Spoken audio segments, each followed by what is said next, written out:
नमस्कार दोस्तों, मैं विजय खरे अपने चैनल पर आपका बहुत बहुत स्वागत करता हूं। दोस्तों, हम सभी को ध्यान अपनाना चाहिए, ध्यान करना चाहिए।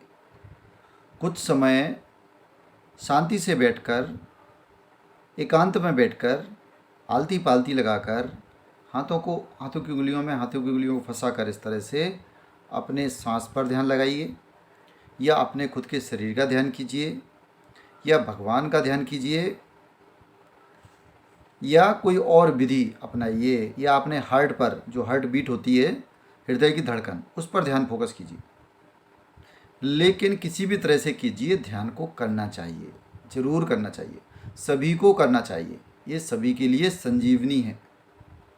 ये आपके संसार में, आपके जो जगत में जितनी आपकी चिंताएं हैं, अगर आपको कोई बड़ा सदमा लगा है, आप डिप्रेशन हैं, आपको नहीं है, आपको कोई चिंताएं हैं, आपको नहीं है, आपको कोई मानसिक दुख है, आपको कोई शारीरिक दुख है, आपको कोई और आध्यात्मिक प्रगति चाहिए, प्रोग्रेस चाहिए, किसी भी तरह की चीज़ों के लिए आप ध्यान को अपना सकते हैं। यहाँ तक कि विद्यार्थियों को अगर अपनी मेमोरी बढ़ानी है, अपनी एकाग्रता बढ़ानी है, वो भी ध्यान कर सकते हैं। और अगर आप सुखपूर्वक हैं, आपको कोई समस्या नहीं है, तो आप ध्यान करेंगे तो आपका सुख कई गुना बढ़ जाएगा, क्योंकि आपका अनुभव कई तरह का बढ़ जाएगा। आपका अनुभव, किसी भी चीज़ को लेने का, अनुभव करने की जो ताकत है, कैपेसिटी है, वो आपकी इंक्रीज हो जाएगी, मैनीफोल्ड हो जाएगी। सबसे बड़ा प्रभाव होता है हमारे मानसिक दुखों पर। सबसे पहले मानसिक दुखों की तो ऐसी है कि मानसिक दुख आपके छू मंतर हो जाएंगे। सबसे पहले आप ध्यान करेंगे लगातार 40 डेज, एक ही समय बनाइए, और कम से कम जितनी आपकी उम्र है उतने समय तक ध्यान कीजिए। अगर आप 40 साल के हैं तो 40 मिनट, अगर आप 30 साल के हैं तो 30 मिनट, आपको उतने मिनट ज़रूर ध्यान करना चाहिए। मौन रहे, इससे बहुत सारे फ़ायदे होते हैं। एक तो आप मौन रहते हैं तो आप खुद को समझते हैं। सबसे अच्छा ध्यान होता है अपनी सांसों पर ध्यान लगाना, जिसको आनापान सती ध्यान कहते हैं। उसको करिए आप, तो आपको किसी और मंत्र की, या किसी गुरु की, या किसी तंत्र की ज़रूरत नहीं पड़ेगी। उसको करते करते ही आपको सारी चीज़ें मिलेंगी। आपको सबसे पहले किसी भी डिप्रेशन, किसी भी चिंता से आप मुक्त हो जाएंगे। क्यों? इसका साइंटिफिक पहलू ये है कि जब आप श्वास पर ध्यान लगाएंगे तो आप प्रेजेंट में आ जाएंगे, आप वर्तमान क्षण में आ जाएंगे। और जब वर्तमान क्षण में आ जाते हैं तो वर्तमान में कोई समस्या नहीं होती है। समस्या जब होती है जब हम पास्ट की सोचते हैं, या हम फ्यूचर का ध्यान करते रहते हैं। चिंताएं जब होती हैं, ज़्यादा घेरती हैं, दुख ज़्यादा जब होता है कि उसने मुझे ऐसा कहा था। तो हमेशा प्रेजेंट में रहना चाहिए। प्रेजेंट में रहने का तरीका क्या है? श्वास पर ध्यान। अपनी श्वास हमेशा चल रही है, श्वास पर हमेशा ध्यान रखें। वैसे तो इस पर हमेशा ध्यान रख सकते हैं, लेकिन ख़ास तौर से जब नए लोग हैं तो उनको बैठना चाहिए। बैठ के आप इस तरह से ध्यान करेंगे, आपके मानसिक दुख, चिंताएं सभी दूर हो जाएंगी, और उनको सहन करने की आप में पावर आ जाएगी। दूसरा फायदा ये होता है कि आपकी जो मन की शक्ति है वो एकाग्र होने लगती है। क्यों?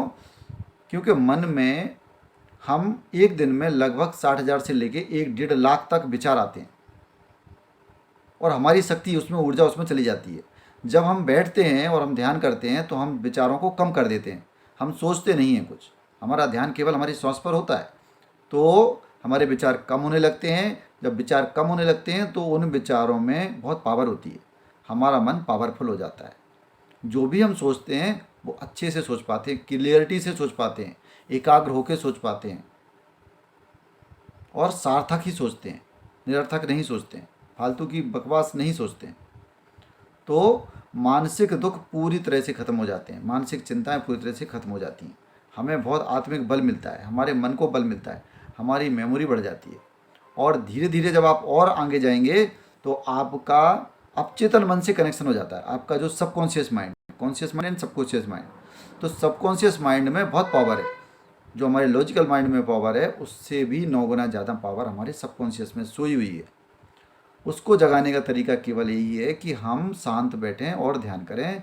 धीरे धीरे हमारा सबकॉन्शियस माइंड हमसे कनेक्ट हो जाता है, तो हमें अद्भुत ज्ञान खुद ही प्राप्त होने लगता है।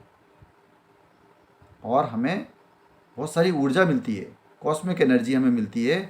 ब्रह्मांड में चारों तरफ एनर्जी ही है, और उस एनर्जी को कनेक्ट करने का एक ही तरीका है कि हम अपने मन को शांत कर लें, मन को निर्विचार कर लें, और उसके लिए ध्यान ही करना पड़ेगा।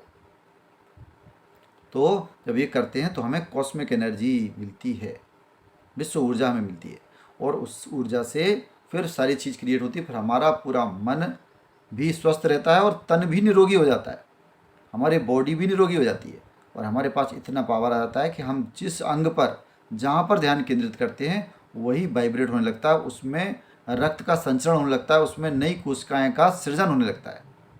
तो ये सब होता है तो हमारी हेल्थ सुधर जाती है, हमारा शरीर जो है निरोगी हो जाता है। और तीसरा पहलू है आध्यात्मिक आध्यात्मिक चेतना। आध्यात्म की सारा जो अध्यात्म का वो खेल है वो चेतना से, कि आपकी चेतना किस चीज़ को अनुभव कर पा रही है, किस चीज़ को पकड़ पा रही है, कैच कर पा रही है।